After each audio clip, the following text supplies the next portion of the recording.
Well, that's the situation with the pro- and anti-government protests here in Russia, and this is how one American news channel portrayed what's happening. America has its fair share of protests and political dissent to be dealing with.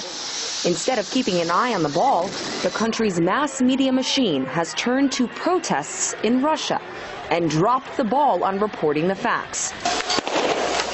Thousands of protesters have gathered in Moscow, lashing out against Prime Minister Vladimir Putin and his ruling United Russia Party. The only problem is that this video is not from Russia.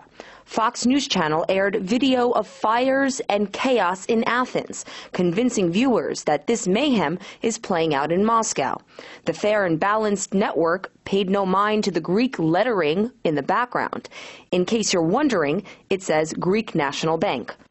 What matters is that this is what Moscow protests have looked like. It's not surprising whatsoever that at the moment that there would be any kind of protest, no matter how small it be in Russia, against the Russian government, that it would be greatly exaggerated in media and used by the U.S. government as well as a way to try to somehow push for change in Russia that would be more favorable to U.S. interests. Journalist and author Eva Golinger believes mass media is Washington's most valuable weapon in encouraging revolt elsewhere, under the mantle of spreading democracy, such as the so-called Orange Revolution in Ukraine or Rose Revolution in Georgia.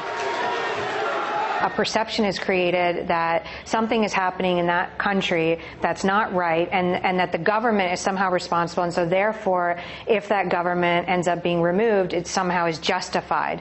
That you know, the media has played a key role in creating a justification for regime change. Similar anti-government demonstrators have been reported in at least 50 other cities in Russia. U.S. leaders have leveled harsh criticism against Russia in the aftermath of Sunday's parliamentary election, and critics say its free press has worked to reinforce the narrative. The media tends to march in lockstep with the government. It tends to take its cues from the government. It tends to, mobilize its resources to showcase what the government says is true, even when later it turns out not to be true. As was the case in this erroneous CNN report. Well, in eastern Russia, more than 3,000 people protested against proposed changes to the country's time zones. The video shown by CNN is not of protesters, but rather of soccer fans rioting in Moscow over the killing of a fellow supporter.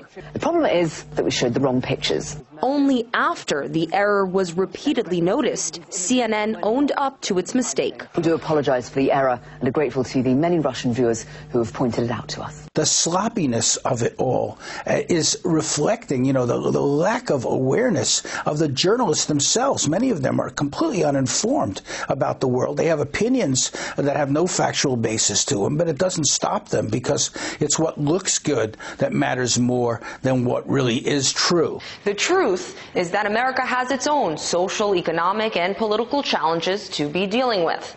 And while Washington works on getting its own house in order, powerful mass media outlets can work on getting their facts straight.